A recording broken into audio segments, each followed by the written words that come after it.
What's up again, everybody? I'm Clayton. Welcome back to Ages of Film, and today I'm reviewing Godzilla, homie.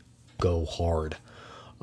So before I do, while you're here, go ahead and hit that like button and subscribe if you haven't already. Join the pack and go hard in the paint. We ball. What's up?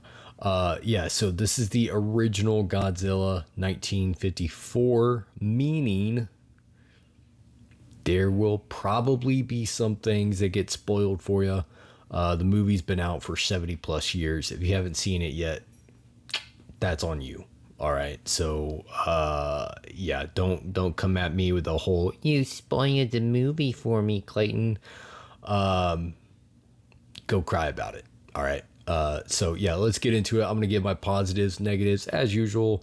Let me know your thoughts of Godzilla in the comment section. And with that being said, let's get rocking. So, positives with Godzilla. One thing that I do really like with the movie is the story. I think that the story really kind of works as an allegory for the devastating destruction and consequences of nuclear warfare, with Godzilla representing the destructive nature of technological power, and the story is definitely saying something. I think it's got some thematic depth to it. I think it's clearly got some themes that it's trying to pursue, and I think does achieve them. One of them, being humanity's inventions can lead to mass destruction. Another being that war can leave lasting emotional and social scars. That's a fact. I think also it kind of explores this theme of scientific progression must be guided by ethics and restraint. Very important. And then another theme I think it pursues is that heroism ultimately requires self-sacrifice at times. And I think all these themes are presented in the film as through lines and kind of are present all the way through. And I like that. That's a positive for me, thematic depth in a movie, and a movie that has something to say, but not just something to say, but something that is meaningful to say. I think is important, because there are some movies that I do think have thematic depth to them, but what the film is trying to say, I don't really think needs to be said. And some of those themes that some films try to say, I think some of them don't need to be said. Some of them have been said way too many times, and it's just overkill at this point. Others, I think, are not good messages, just not good messages, either morally not good, ethically not good, socially not good.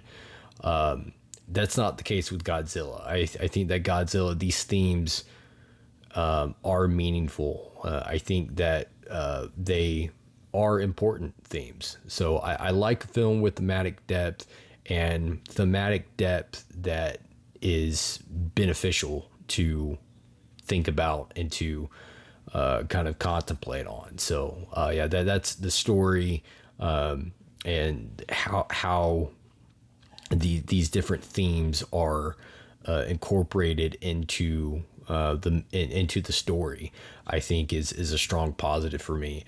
Some of the characters I did really like. Serizawi.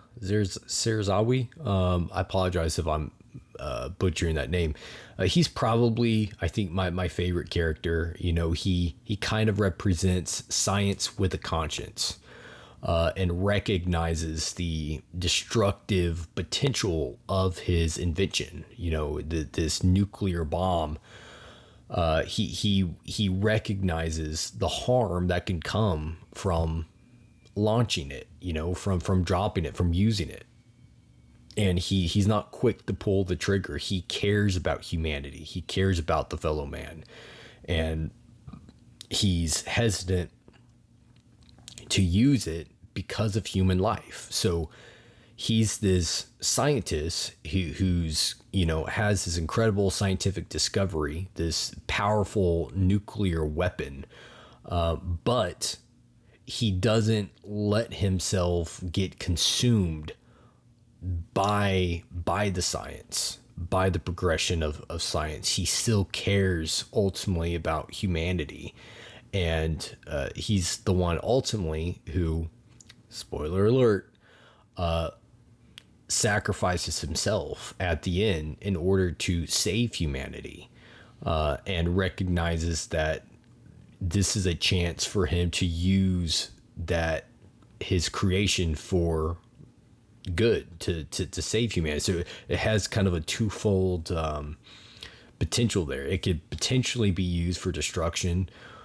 or it could potentially be used to save humanity. And he makes the hard choice there to sacrifice himself in a heroic act to save humanity. And I think that moment is heartfelt. It's genuine. I think the director, Ishiro Honda, lets that moment breathe, lets you feel that moment, which is good direction there. So yeah, he's definitely a strong character for me, and probably my favorite character in the film. I also did like Emiko Yamane, I think is how you pronounce her name. She's really torn in this movie between loyalty, love, and doing the right thing. She has all these emotional feelings that she's having, and she's trying to navigate them and still keep a clear conscience, and that could be hard to do sometimes. I mean, I'm sure a lot of us, if not all of us, have probably been there where these different emotions confront us, and we have to choose loyalty, love, doing the right thing, all these decisions that life kind of forces us to make at times. So I think she's very relatable in that sense. She's probably the most relatable character in the film, the one that kind of resonates the most. I think with the average viewer, they can put themselves in her shoes and kind of experience in some way, not necessarily the exact thing that she's dealing with, but on an emotional level, relate to her in the sense of having to make some hard choices between friends, family, loved ones, and ethics, and I think she comes across as a good character. I do like Emiko in the film. She kind of represents human empathy in the face of crisis. With all this chaos and destruction going on, she's the one that she's kind of the heart of the film. She's the one that recognizes the beauty in humanity and feels for people, and that's an important quality to have, especially in this type of movie with which is so destructive by nature, and very emotionally weighty. It's important to have a character like that can empathize with the people that are suffering, and Emiko does that. Her father, the professor, Professor Yamane, is kind of the opposite of Serizawa, where Serizawa doesn't let the scientific progression blind him from a love and an appreciation for humanity. Professor Yamane is the opposite. He's the one that is blinded by this warped fascination with science and with technology and with Godzilla, and has lost his way. He's the one that that has lost that love and that recognition of humanity in other people, and he kind of represents, those who do lose themselves in the pursuit of greatness and scientific advancement and stuff like that. So I like how there are characters in this film that have a very strong, clear function. They're directly involved with progressing the plot of the film. They have a thematic meaning to them. They represent something thematically. They're there to move plot along, to impact other main characters along the way. I like that. It's no wasted characters.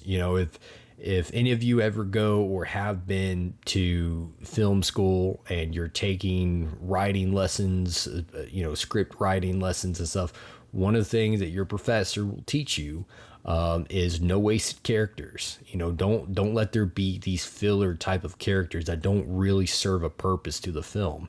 If they're not advancing the story, if they're not impacting your lead character's decisions or choices along the way, if they don't mean anything, then take them out. They have no purpose, no reason to be there. So I like that in this film, you don't really have that. I mean, these characters really they have a reason to be there. And I like that with the film. It's strong structure to it. It's strong narrative structure with thematic depth to it as well. I think the directing by Honda is really good. I'm not a big foreign language or a foreign film guy. I don't really watch foreign films, man. They're just not my cup of tea. I don't really gravitate to them for a number of personal reasons. Really, I won't get into it at this time. But you're just rarely gonna find me watching a foreign language film.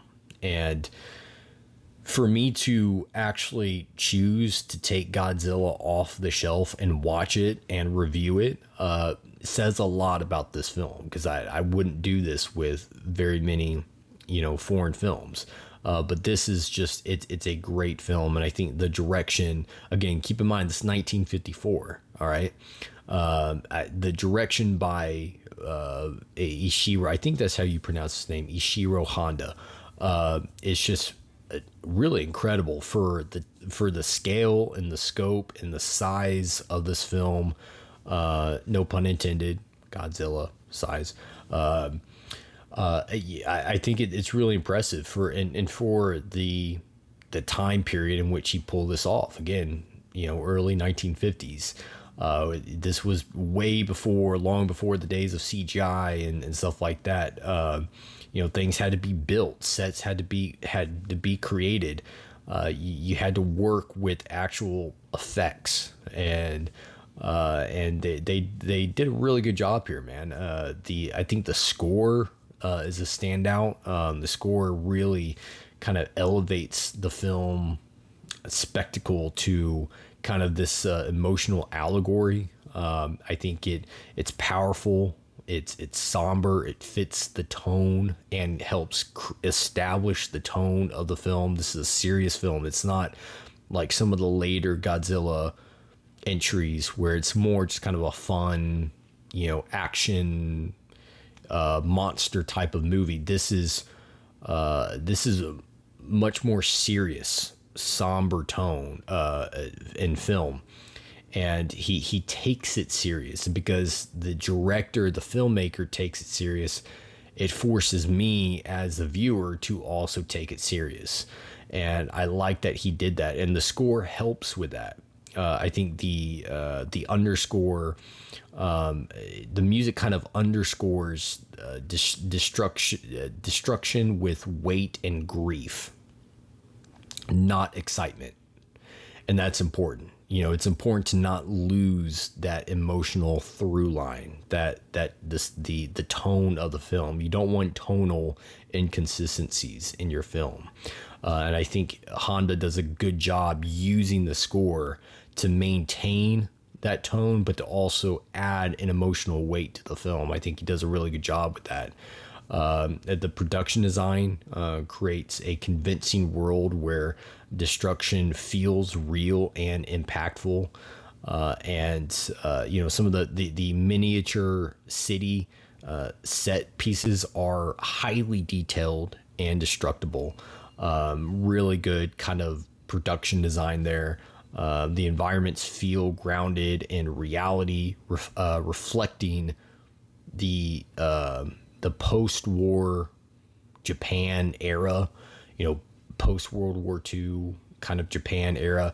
So just good production design there by Honda that I like. I appreciate. I love the utilization of the score, how he uses the score.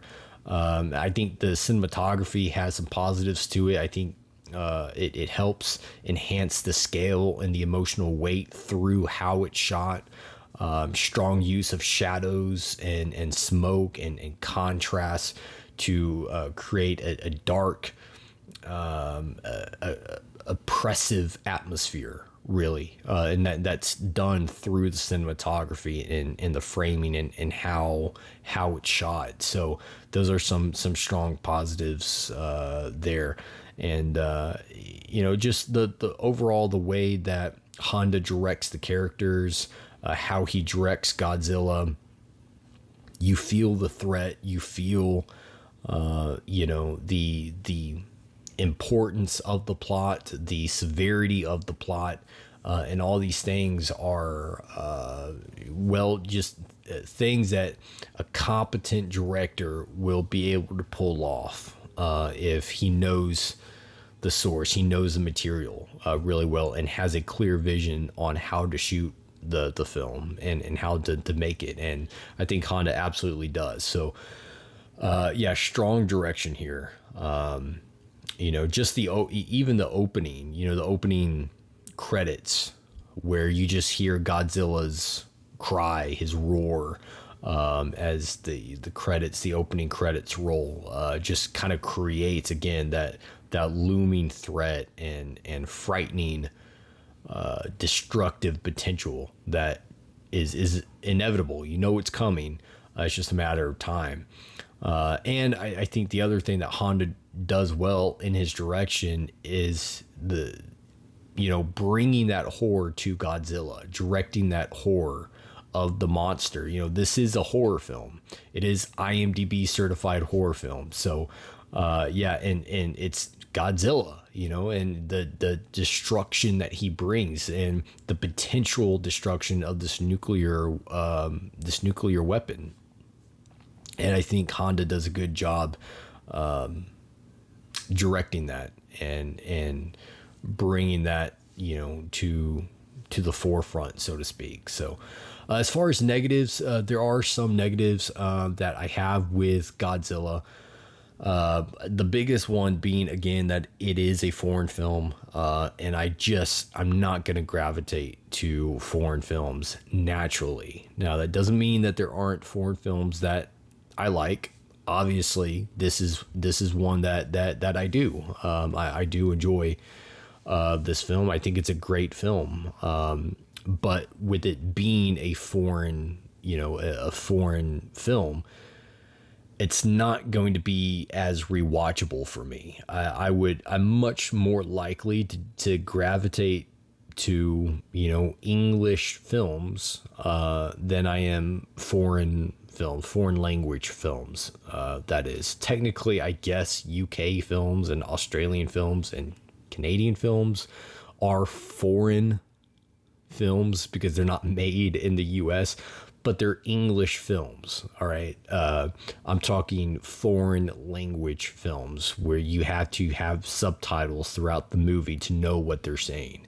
I'm just not gonna, they don't have high rewatch value to me. They just don't. I would much rather watch a movie where I'm not having to read the entire film. I can actually watch and listen to the film without reading it. I don't come to film to read a book. I come to watch a movie. Everyone's different. Some people love foreign films, and if that's you, hey, more power to you, man. Respect. But they're just not really my thing. So That is a negative, unfortunately, against Godzilla for me. Is just doesn't have that rewatch value. That doesn't mean I can't enjoy it, or I won't throw it on every few years or so. But compared to films that I love and are top tier horror films for me, this just doesn't have the rewatch value to it. I think some of the dialogue I do think feels overly direct and expositional at times, where I think they could let some of the themes evolve naturally through the film rather than overt statements. I think this has that in a few places where I'm like, I can see the theme that you're presenting here. You don't have to preach the theme to me. You don't have to exposit the theme to me. I can see the theme through what you're doing. And I just, a few areas like that where I'm like, just show me. Don't tell me, just show me. Let me fill in the blanks myself. And then, obviously there are, with this movie being 1954, there are some dated effects with it. Some things that don't quite hold up all that well over time. It's some of the costumatures, I guess. Just some of the effects works of the film don't hold up fully. They're good, and they were especially good for the time, but as more years go by and as technology and filmmaking gets better and better, and effects, the means of creating effects improves more and more, old effects, 70 plus years old, you can kind of feel the dating of those effects. And I kind of get that with this movie. These aren't things that just ruin the experience. Don't hear me to saying that. I do really like this movie, but these are just a few negatives for me that bring the film score down some. But that's really it. Overall, I'm gonna give Godzilla 1954 a 4 out of 5. And if you know me, for a foreign film, that is damn good. All right, because you'd be hard pressed to find very many other foreign films that would be a 4 out of 5 or higher for me. So for this movie to land a 4 out of 5 for me says a lot about this movie. I do love that original Godzilla. I haven't seen all the sequels. They made a ton of them. I mean, they have got to, there's probably more Godzilla movies than, Halloween, Friday the 13th, and Nightmare on Elm Street movies combined. All right. Godzilla goes hard in the paint. All right. They make no mistake about it. Those boys like putting out Godzilla movies. I don't know how many sequels there are, but there's a lot. All right. But yeah, 4 out of 5 for the original. Let me know your thoughts in the comment section. Do you agree with my rating? Do you disagree? Do you like foreign films? Do you hate foreign films? Let me know anything and everything in the comment section. Hope you guys enjoyed, and until next time, you freaks, kick it and rock on.